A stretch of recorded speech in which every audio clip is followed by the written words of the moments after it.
my goodness, how would you like to see how you could increase your cash flow by $11,600? Just approximately. Stay with me today. We are talking about margins. Today is about a retailer's guide to margins because no word is more important to a retailer than margin. It's crucial to building a profitable business, but this critical term is so misunderstood.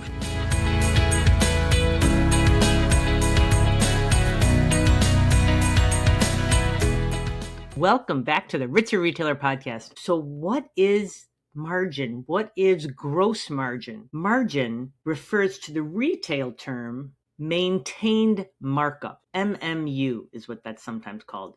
And that is the same as the general accounting term gross margin. So gross margin equals maintained markup MMU. It is the difference between sales and the cost of goods sold. And it's usually discussed as a percentage.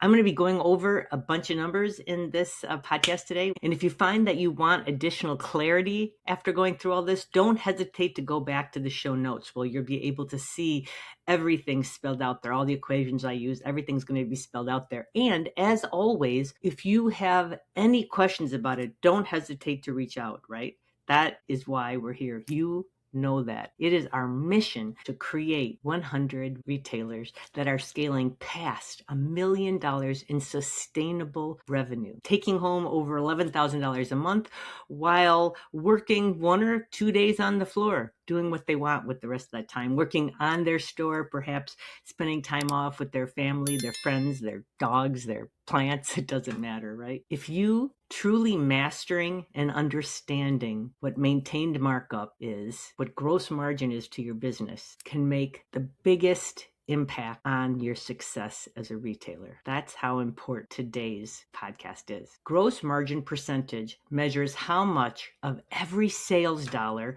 a store keeps to pay for everything other than inventory. So for example, if Caitlin's store has a 52% gross margin, that means that out of every $100 of merchandise that she sells in her store, $48 of that goes to pay for the inventory, and then $52 goes to pay for everything else. So another way of looking at it is your gross margin or your MMU plus your cost of goods equals 100% of your sales, right? So you're paying for your inventory, cost of goods, you're paying for everything else, and that equals what your total sales are. And this equation is the math that make richer retailers money. To build a more profitable business, you must increase your gross margin. And what increases gross margin? The best strategy to increase gross margin is to increase the initial markup when you're pricing items. This never ceases to amaze me. I was talking to Cecilia before this, and I was saying what I found out as I was prepping for this podcast and how much $11,600 I told her. I said, it's shocking, the difference. I said, impact of initial markup never ceases to astonish me. In fact, that should probably be put on my gravestone because it is amazing. Wait till you see. Just stick with me. So initial markup really measures the amount of potential profit in the retail price of inventory. It's the difference between what an item costs from the vendor and the retail price that the consumer pays for it, right? It's always discussed as a percentage. So initial markup equals the retail price minus what the cost is divided by the retail price times 100. That's how you get to what the initial markup percentage is. The price minus the cost divided by the price times 100. Would you like to learn how you can keep $11.60 more for every $100 you sell in your store? If you did $400,000, let's say, this is an additional $46,400 added to your cash flow. Yeah. Crazy, right? So let me get into it. This is why I want you to pay attention because it is mind-blowing, this difference. So if we look at two stores that are doing the same sales volume, $400,000, let's say, and if they're taking the same percentage of annual markdowns, let's just say 10%, anywhere between 10 and 15% is a good number. So Claire, she uses a 50% initial markup, a keystone, which means that she takes a ball that has a $10 cost and she marks it up to $20. She doubles it. And because not everything sells at full price, she takes, let's say, an average of 10% markdowns. So the amount of gross margin that remains after considering the markdowns is 44%. So 44% is her maintained markup. Her initial markup is 50%. She takes 10% of markdowns over the year. And so her maintained markup, her gross margin is 44%. All right. Think of it this way. So for every $100 she sells, $44 goes to pay for everything else, because that's her maintained markup, that's her gross margin, and 56% goes to pay for her inventory, because 44 and 56 equal 100, right? Meanwhile, our richer retailer, Brooke, has her initial markup set at 60%. She prices that same $10 ball at $25 retail. So after a 10% markdown, her gross margin, her maintained markup is 55.6%. So for every $100 that she sells in her store, $55.60 goes towards paying everything else. And the 100 minus the 55.6, $44.40 goes to pay for her inventory. Let me say that one more time. So out of every $100 that she sells, $55.60 goes to pay for everything else. That's her maintained markup, 55.6%, and $44.40 goes to pay for her inventory. So let me spell this out one more time for you, because I get it. This is huge, and I want it to sink in. If you're thinking that this is confusing, it is not. You keep telling yourself, I get this. I love the math that makes me money, because we all do, really. So they both make $400,000 in sales a year. They have the same markdown percentage for the year. All right, Claire's initial markup is 50%. Her gross margin, after 10% in markdowns, is 44%. That's her maintained markup. Brooke's initial markup is 60%. After taking 10% in markdowns, her gross margin is 55.6%. So for every $100 that Claire sells, after paying for her inventory, she puts $44 in the bank. For every $100 that Brooke sells, after paying for her inventory, she puts $55.60 in the bank. For every $100 that Brooke sells, after paying for her inventory, she puts $11.60 more in the bank than Claire does. Mind blown emoji right now.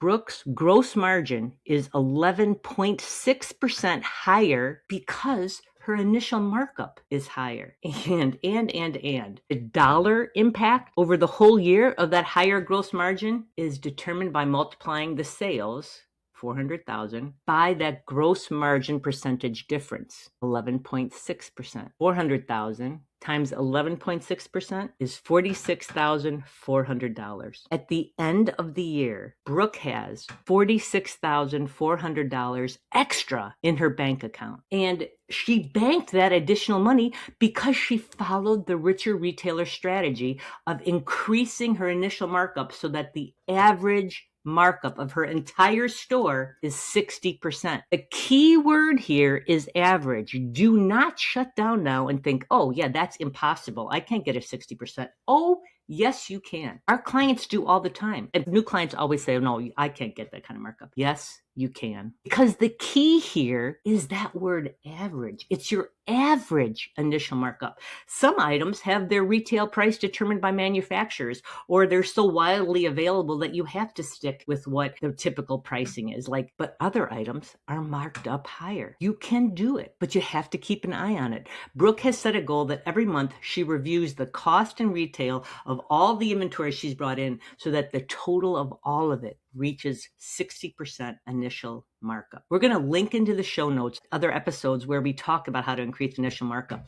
So a super easy way to increase your profitability, to increase your cash flow, is to increase your gross margin by increasing your initial markup. This shortcut for increasing initial markup is to look for items that could be increased 3 or 4 times. That action creates a much bigger IMU that offsets some of the items that can't be marked up that much, right? Also, what I want you to know is you haven't been imagining it. The cost of doing business is absolutely increasing. We've seen it because there's so much software now that is done as a subscription. And so you have to pay monthly for things that you used to just be able to buy outright. And that has significantly increased the cost of doing business. So we're actually suggesting that they aim for closer to 65% because we've seen expenses rising for clients in the last 18 months to 24 months. So would you like to give yourself a raise? Would you like to give your team a raise? You just learned how you can keep $11.60